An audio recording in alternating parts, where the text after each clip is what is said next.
Non, je ne pense pas que j'ai des préjugés sur quoi que ce soit. Des préjugés des correspondants. Non, des préjugés. C'est quoi?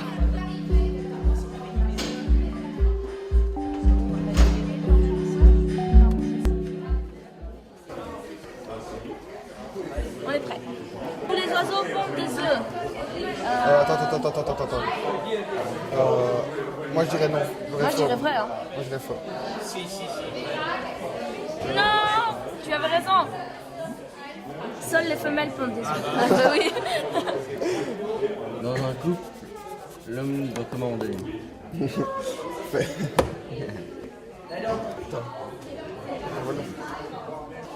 La police est raciste. Faux. C'est un opinion. Non, c'est un opinion. C'est un opinion. Les handicapés font pitié.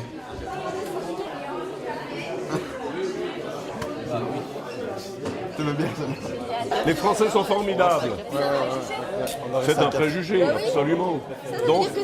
Donc ça veut dire que c'est juste. Et si c'est pas juste, il n'y a pas de lumière. As-tu des préjugés?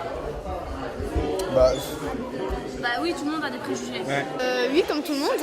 Sinon, ce serait pas humain. ces préjugés peuvent inciter à la haine contre certains groupes. Préjugés sur les juifs.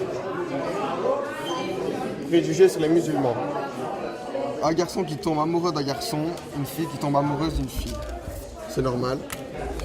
Manger du jambon, beaucoup de juifs musulmans et un juif ne mange pas de porc. Donc c'est normal pour moi, mais pas pour eux.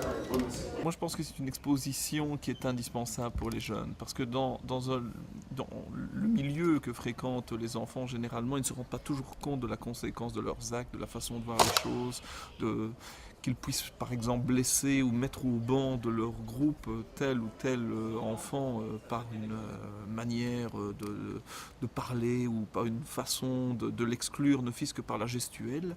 Ils ne se rendent pas compte, des stéréotypes qu'ils colportent des fois, qu'ils ont entendus par rapport à des adultes qui ont pris position pour telle ou telle chose.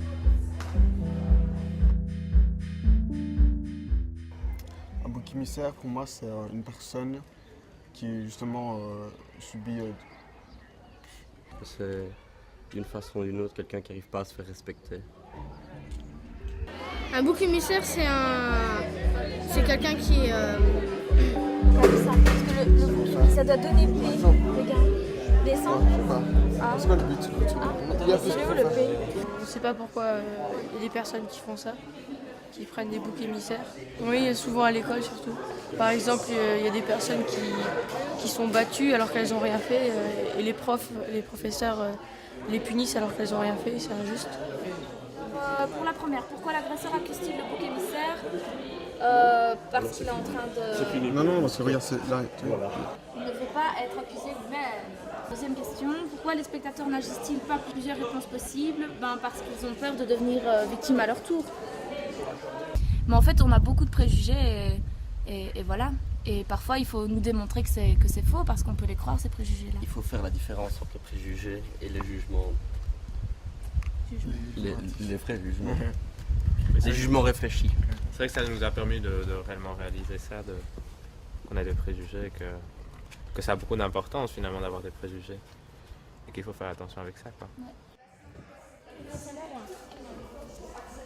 Tu respectes l'autre, tu désapprouves la discrimination. La construction est à la fois ludique, mais elle réserve beaucoup de surprises. Et c'est de surprise en surprise qu'on apprend énormément de choses. Tout ce qui est la première partie de l'exposition sur ce qui est normal, bizarre, le fait de préjuger, c'était vraiment un sujet à débat.